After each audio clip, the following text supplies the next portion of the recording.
Hello viewers, welcome to another edition of National Focus. I'm your presenter Tarnia Green. It's always a pleasure to have you join us. Among the major developments, Domlec throws its support behind government's plans to develop geothermal energy. Icelandic company to begin drilling of test wells at the end of the month, and another group of civil servants enhance their customer service skills. Stay with me as I bring you the details of these and other stories coming up right after the break. If you can believe this, come by my house and let me show you some movies. Why can't you believe this? Some mothers don't believe their own children when they say they've been sexually abused, and they don't report it. Remember, if anyone asks to see or touch their private parts, touches them inappropriately, shows them or forces them to touch one's private parts, has sex with them, shows them pornographic material, or deliberately lets them hear or see the act of sex, then it is sexual abuse. Believe your child and report the sexual abuse. For more information about child abuse, contact these agencies. This message brought to you by UNICEF and this station. Thanks for staying with us. Time now for the details of the news. Dominica has been recognized as being the lead among Caribbean countries in efforts at developing geothermal resources as an alternative to fossil fuels. Dominica's Energy Minister, Honorable Rayburn Blackmore, made reference to this when he addressed an energy forum at the Fortune Hotel on Monday. Minister Blackmore, who represented Dominica at the Caribbean Renewable Energy Forum in Aruba last week, said Dominica was ranked in the #1 position among CARICOM member states to diversifying its energy resources to renewable energy. We also had what we call a ranking of member states within the CARICOM catchment, and Dominica was ranked #1, and as having what we call a clear roadmap to diversifying its energy resources, more so in renewables, and in Dominica's case, geothermal.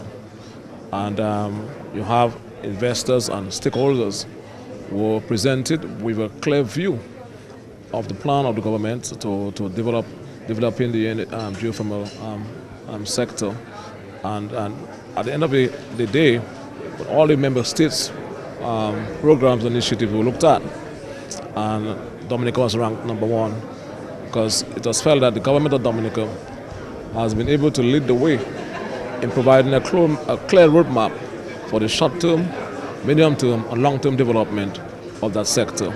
And what they're saying that Dominica now has presented a case that can be used as a reference point for other countries to follow. In 2003 and again in 2008, the government of Dominica commissioned studies in the Rosa Valley catchment area to ascertain the presence of the geothermal energy resource. Those studies confirmed that the potential for geothermal development was in fact great. Based on those findings, Minister Blackmore said government is moving full steam ahead with its geothermal energy development project. He said the environmental impact assessment studies for the drilling of a production well in Loda and a re-injection well in Trafalgar has been done, and that actual drilling of those wells will commence at the end of October. The minister noted that the project will be undertaken by an Icelandic company already on island. As you know, the Icelandic company who shall be doing the drilling have arrived in Dominica already, and towards the end of this month you'll see the actual start of the drilling of the production wells. Now, and now that's important. Now the EIA for the 2 full-size wells have been done, and then I've been so advised that there's a draft report to that effect. So we have been able to execute that plan by way of precision, observing all the best practices that need to be observed internationally, and for that I'm very glad. So we are well on course, therefore, to achieving our goal of having a small plan commissioned by the end of 2015. The minister says the construction of a 15-megawatt power plant is expected to bring about a reduction in the price of electricity. We believe that in the first instance, once we can get to the 50-megawatt power plant, that we'll see a reduction of 15 to 40% in the light bills of the consumers. And it'll be much easier for businesses to really operate in Dominica. And we, at the same time, will be pursuing our long-term goal to constructing a bigger plant of 120 megawatts. As we go into the bigger plant, the benefits to the consumers is going to be more significant. So we'll see a further reduction in the actual light bill. And we believe that that is the game changer for us in Dominica. That is what is going to create an environment for prosperity for us in Dominica, where we can really attract energy-intensive companies to set up shop in Dominica, so that we can create jobs that make sense for young people and our children. So to create a kind of environment where we can realize economic prosperity. And I think that is significant for us in Dominica. The government of Dominica has secured $31 million through grant funding, in addition to 6.5 million euros from the French government for the drilling of the 2 wells. And the government's plan for developing geothermal energy in Dominica is receiving strong support from the island's sole electricity company, Domlec. On Monday, the company's general manager, Colin Cover, told the launch of a 2-day seminar on energy efficiency and renewable energy at the Fortune Hotel that the proposed geothermal project by government offers the best long-term solution for renewable energy on the island. Our approach has been to support the government on the geothermal plant, as we are firm in our conviction that this offers the best long-term solution for renewable energy in Dominica. Not just to the persons who can afford to purchase their own solar units and so, but this geothermal solution will give more affordable power to even those persons who do not have the wherewithal to buy their own individual wind turbines or RE or PV systems. Cover said presently the company spends way too much money for fuel to generate electricity. We in the power industry are very aware of the effect of the cost of electricity on the economy of the country, the economy of businesses, and also its effect on individuals. Year to date, we have spent $46 million on fuel, and this is 25% more than it has cost us to run the rest of the company. So we spend way more money on fuel alone than what it costs to run the rest of the company. We make no profit from high fuel prices. It is simply a pass-through that we have to pass through to the customers to be able to keep ourselves viable. The Domlec boss is optimistic that if government's geothermal energy project materializes, the cost of electricity on the island will be significantly reduced. He has warned, however, that even if energy is cheap, it should not be wasted. Cover is suggesting that energy efficiency should be a way of life and that should be exhibited in the way things are done at the household and office level. The average householder can cut its energy cost by approximately 10 to 15% through energy efficiency. Energy efficiency is not just simply about LED lights and high-efficiency refrigerators and other appliances. It can be a way of life. If you are making a cup of tea and it's only 1 cup, there's no need to fill the kettle to the brim. All you're doing is you're heating up water that you're just allowing to cool down, and you have to pay the power company for that. Or even if you're burning gas to do it, if you have a gas stove, you're still burning gas that you are not really using properly. So, you're just going to let that water sit and cool, and so that's energy wasted. The general manager of Domlec, in his ending remarks, encouraged the use of non-fossil fuel sources of energy and to find ways to use less energy to do the same task. In other news, rural women's groups from across Dominica turned out in large numbers on Sunday to participate in a culinary and art exposition at the Benjamin's Park in Portsmouth. The exposition was held in recognition of World Rural Women Day and was observed under the theme Empower Rural Women, Eradicate Poverty and Hunger. The activity, which formed part of official activities marking Dominica's independence celebrations, was organized by the Ministry of Social Services, Community Development and Gender Affairs through the Bureau of Gender Affairs. Acting Minister for Social Services, Community Development and Gender Affairs, Honorable Johnson Drygo, congratulated rural women for participating in the activity. He spoke of government's commitment to continue to empower rural women. Government recognizes the priceless contribution which is being made by rural women and will continue to ensure that the requisite resources are available to ensure that they are empowered and equipped, not only to continue the work to which they are committed, but to do so with increased efficiency and renewed motivation.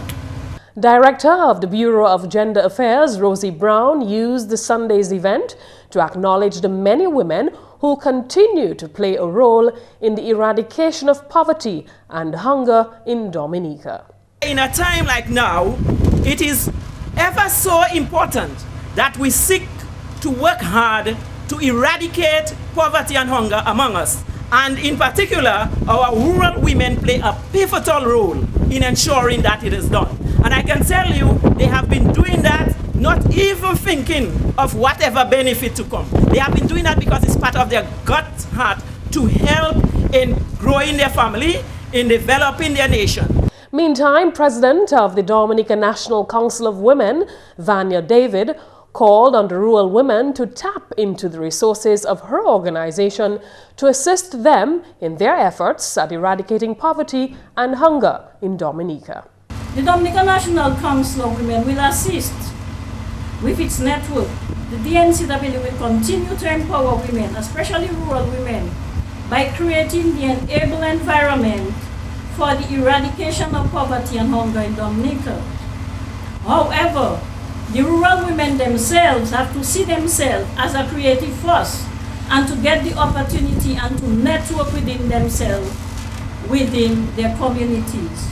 Minister for Tourism and Legal Affairs, Honorable Ian Douglas, represented Prime Minister Honorable Roosevelt Skerritt at Sunday's Culinary Exposition. He told the gathering that the needs of rural women continue to be at the center of government's social safety net programs. We recognize that true economic development can never take place until women's issues are front and center. And so you can name them from the small business unit to the free textbooks and free transportation for school children, the school transfer grant.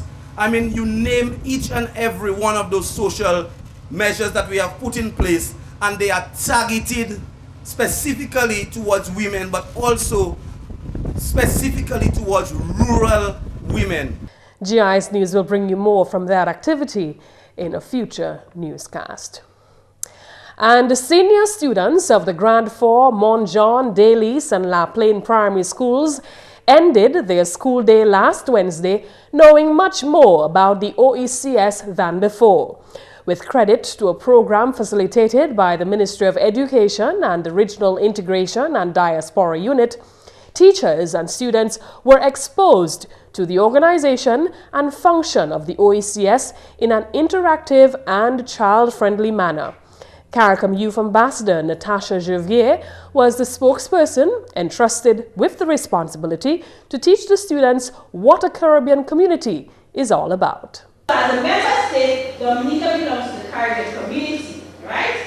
And as a citizen of Dominica or a member of Dominica or somebody born in Dominica, you also belong to the Caribbean community. Is that clear? Now there are 15 member states.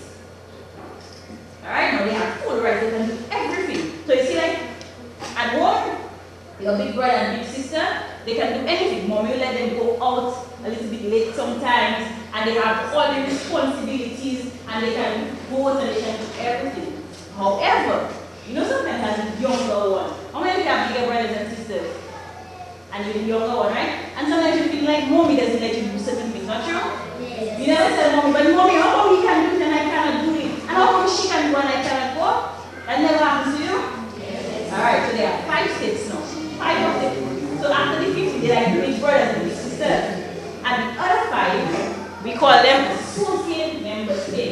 That is because they do not have all the rights that the other 15 has. Attending the OECS class session was the Education Minister, Honorable Peter St. Jean, Ambassador to the OECS and CARICOM, His Excellency Felix Gregoire, and Assistant Chief Education Officer, Dr. Jeffrey Blaise. Honorable Peter St. Jean, Minister for Education, at the start of the lesson, recalled his own days as a youth speaking about CARICOM. I recall standing in this very room. The principal then was Mrs. Gertrude Roberts. 1 year after the treaty was ratified, there was a big ceremony all around Dominica. And we had a big ceremony here in La Plaine. And I remember at that ceremony, I was a little school boy, like some of you here. I'd not gone to high school as yet. And I was asked to speak for Belize, and I'll tell you what I had to say then. I don't know how many of you remember that. Some of you too young to remember that. Some of you would remember that.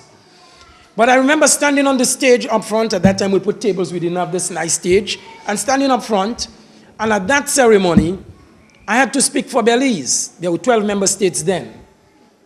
And I had to say, I speak for Belize, a member state of the Caribbean community. Belize is proud to be a member state of the Caribbean community, and its citizens are willing to play their part in building the community. I remember doing that then, and I was scared to death.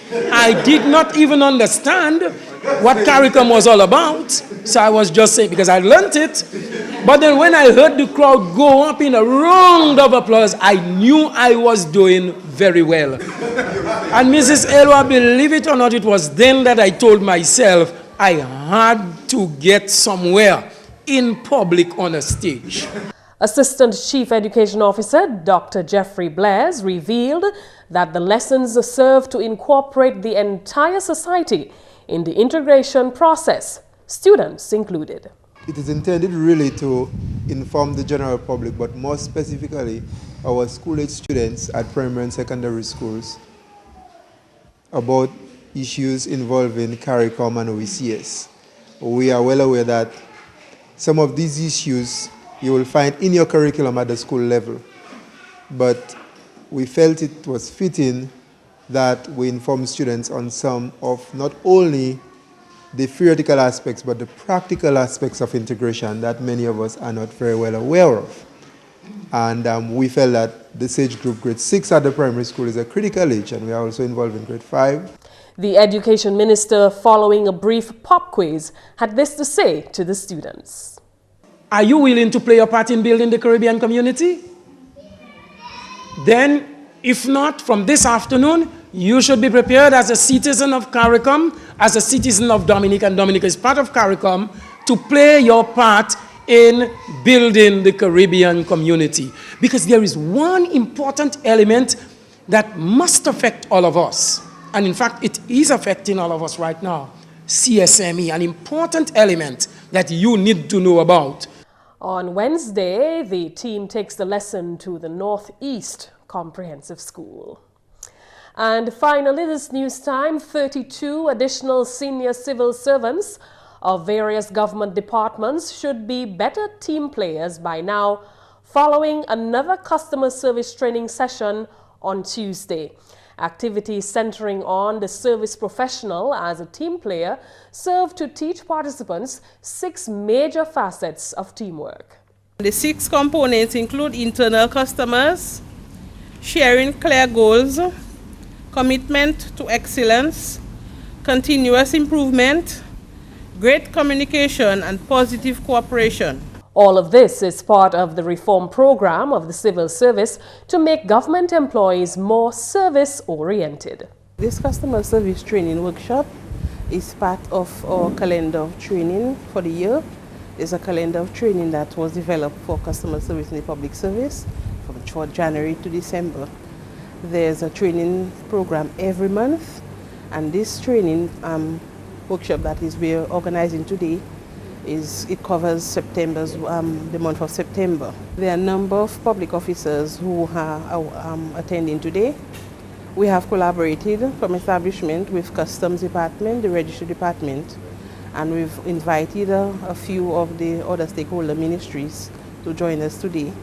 to form this training program. We have 36 participants, and they are all middle managers. This training and subsequent ones leading up to the end of the year will target different groups. Tuesday's training was facilitated by Dr. Valda Henry of VF Inc. Persons may wonder, customer service, if it's customer service training, why are we talking about teams?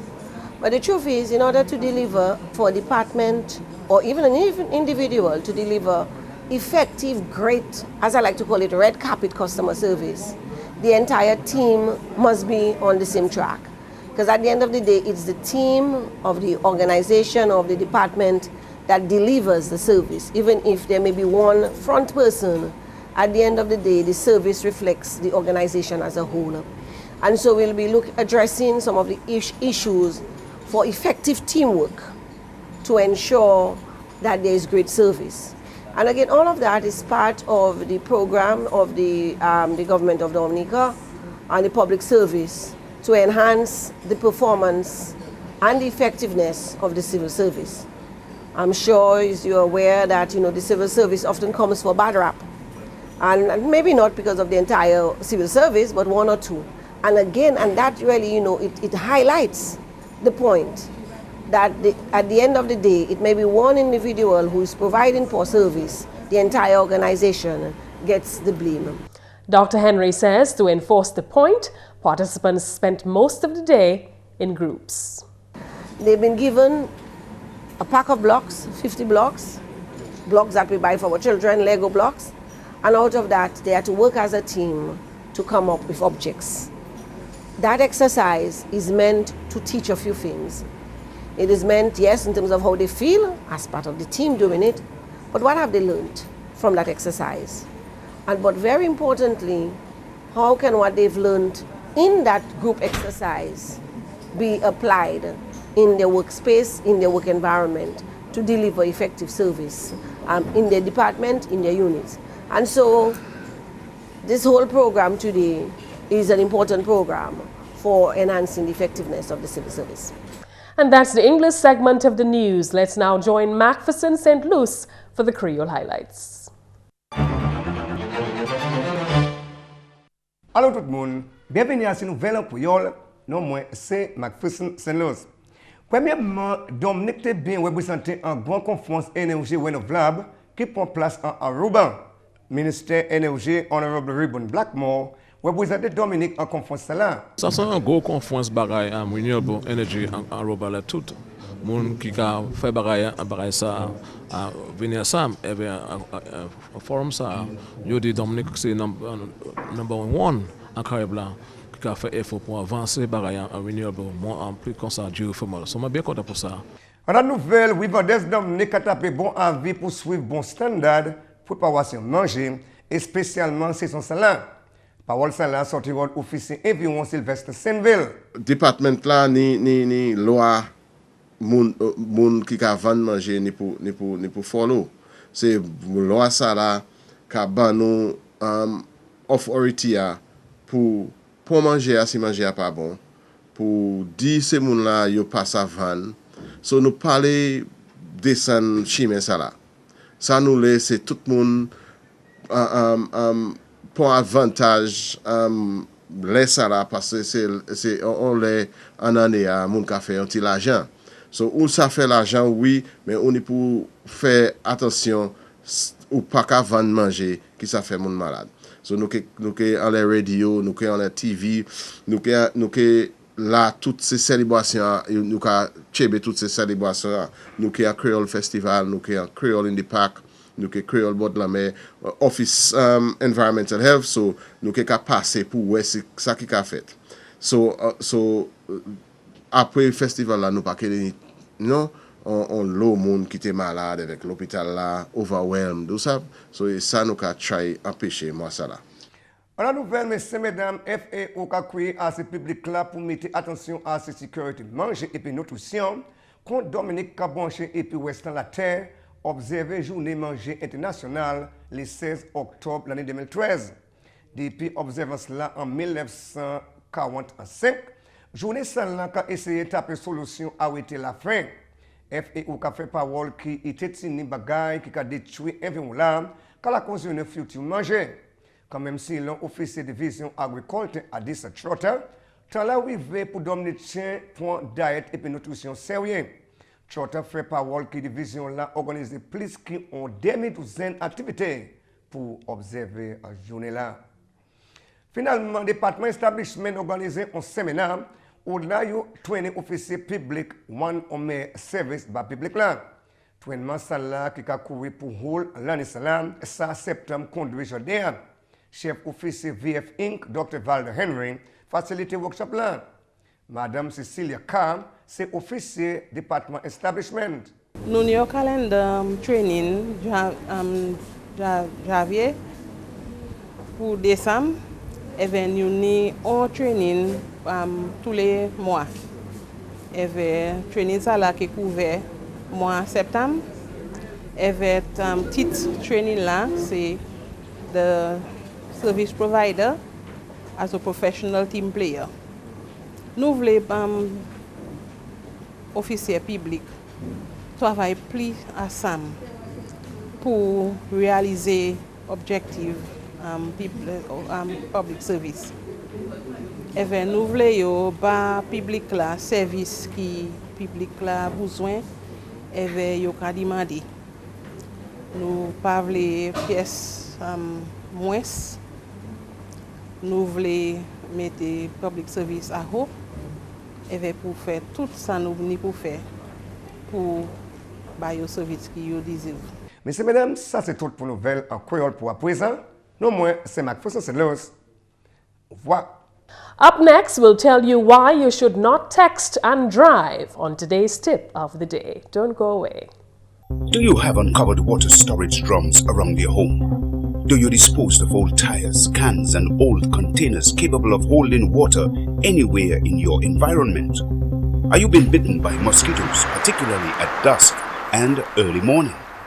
Do you keep houseplants in water? Do you spend your hard-earned cash to control mosquitoes? Has your community experienced dengue fever outbreaks? If your answer is yes to at least 3 questions above, you are at risk to dengue fever. Join the fight against dengue fever. The responsibility for a dengue-free Dominica lies with you. So, get rid of the Aedes aegypti mosquito.